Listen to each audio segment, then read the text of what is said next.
I'm here at the final race weekend of the season. Good start to the weekend so far for Ash. So I'm here with Ash and Aiden in the RCIB and sponsored Infinity. Got a couple of questions for you guys. So first question, what do you drive when you're not at the track? What's your personal car? My personal car is a Mercedes GLC Coupe. So only a standard one, nothing too special, but yeah, good for cruising up and down the motorway. Aiden? I've got a Mercedes X-Class pickup and a Nissan 350Z, a Ferrari 430 and a Mark 1 Mexico. You're not a poser then? No, I prefer the last one if I'm not Yeah, very I nice, could yeah. do with a cheaper hobby. This one could be a bit difficult, guys. So what's the thing you like and dislike most about your teammate? Ooh. Where do I start? Yeah, exactly. With dislike. I think from a positive side, we'll go with that. I think we get on really, really well. We bounce things back and forth between us. Good relationship. I think the merge between the two teams that we've had this year has been fantastic, and I think Aiden's played a big part on stepping his game up, which has been mega. Downsides. Where do we start? Like you said. Fire away. Let's go back to 17. Funnily enough, on Friday we were looking at some videos, and there was obviously I was racing at the time in a Subaru. Aiden was in the Merc, and he actually decided to take me out after we had a bit of love-ins, didn't we? And we ended up in a gravel trap together at turn 3, race 1, wasn't it, at 17? That was a nice memory. Yeah, I mean, that's just kind of Ash touched on. We've kind of mates as well as kind of teammates, so working together is easy. And for myself, it's a negative is getting shown up every week. But the positive is for me, it's my first full season rear-wheel drive, so that's what this year's all about for me, is learning.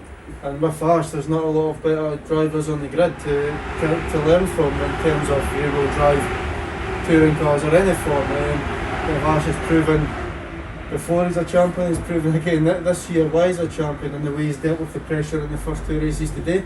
And but the nice thing is working with him, he's such an open book. We spend a lot of time in the office, bringing myself on with my driving, and now that I'm getting a bit closer, it means we can bounce things between each other in terms of trying different things on track, trying different things with setup. So it can only be a benefit when you can almost have double up on what you can learn in 2 short sessions on a Saturday or one, as it's ended up this weekend. Okay, great. And how's the season felt under COVID conditions? Obviously a bit different to what we normally used to. Yeah, I think for us as drivers, obviously fans play a big part of it. They play a big part to sponsors like yourself, Mike, RCIB. That's what gets the title sponsorship that we have in place. Without them fans on the side of the track, it's not quite the same atmosphere. And as much as we would love to have them here, obviously circumstances mean that we can't. But yeah, I think there's only one downside: is getting to the toilet when they're here, isn't it? But other than that, it's a real shame that they're not here. Okay, and what would you say you've learned most from this season?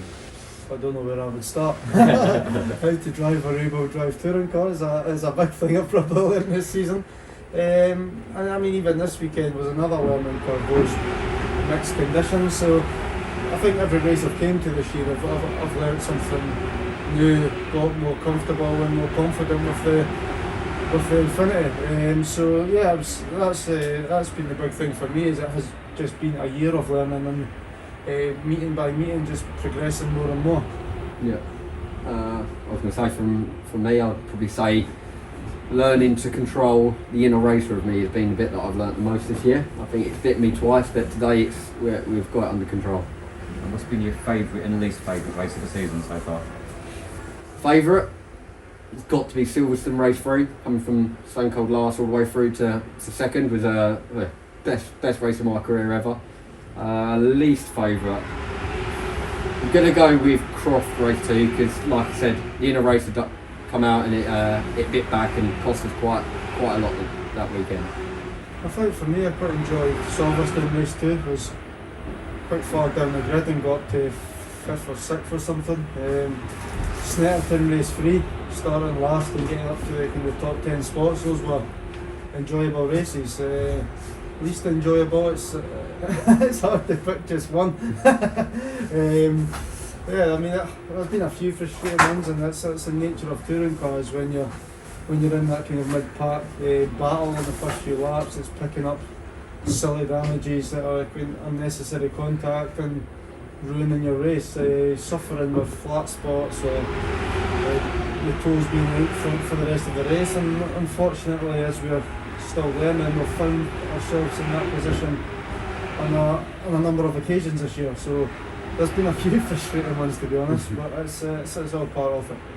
And how much progress do you think the car's made this year in terms of the data that the team have learned from that? Yeah, I think a huge amount. Obviously, I think we hit the ground running quite well. Obviously, looking at the pace the car had at Donington was mega, but we've gone to some meetings this year where ultimately we maybe not had a car underneath us, but obviously we take all that information away and we roll that into next year, and hopefully, fingers crossed, we can improve on that. Okay, and so what car is currently not a BTCC car that you think would make a great race car? Mercedes C-Class. Yeah, I was gonna. Yeah, we've always said this. Yeah, Mercedes C-Class. Well, I think if you were going front-wheel drive, a CLA as well would be Mercedes CLA would be interesting. Kia Stinger is another one. Is it not a Mazda out there? A Mazda something? Not sure, but there's a handful. There's a couple of there that could potentially be on the grid. Yeah. Certainly not my G-Wagon though, don't see how it No, unfortunately, mate, I think you need to keep that for day-to-day use.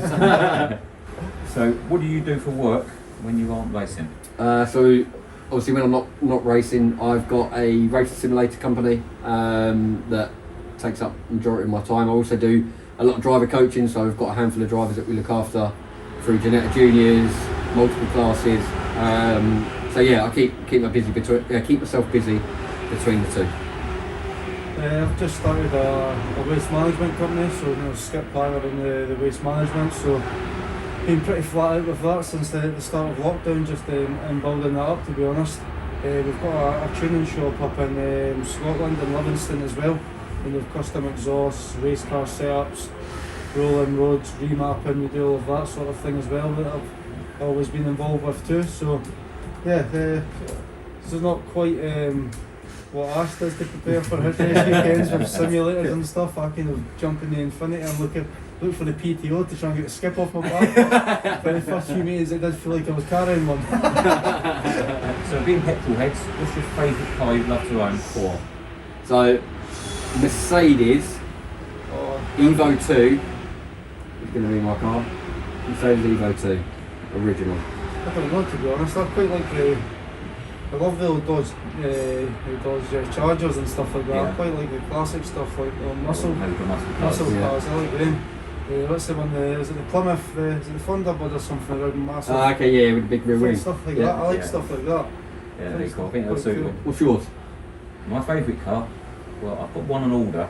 Ooh. I'll tell you what that is. Yeah. I'll tell you off camera. I haven't decided I'm going to keep it. But I love Ferraris. Ferrari man. Yeah. Love Ferraris. Through to But heart, actually, I've also always loved the trucks as well. I think Yeah. some of those big old trucks. The old big Fords, the old school Fords. Raptor. Yeah, definitely. Yeah. Raptors are And how would you describe your day so far? I wrote this question this morning, don't forget. For me, at the minute, we couldn't have had a better day. We had a really positive race one. Race two, maximised points in every way. We've physically turned it around from being 9 points behind to 9 points ahead now, and it puts us in a fantastic position to go into that last race and fingers crossed clinch that title. And we need this man's help now. Well, there's only so much he can do, but yeah, look, at the end of the day, I'd love to see Aiden take his first win in the car. It'd be amazing. nice. No pressure. No pressure. Good day so far? It's been frustrating. I think race one, I was opening the lap, I was up to the top 10. Got sideswiped once more for good luck, which dropped us right back in the order. Race 2 was a real learning curve again.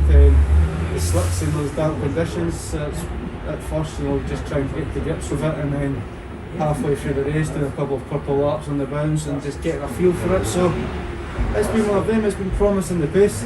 Again, learning more, but frustrating.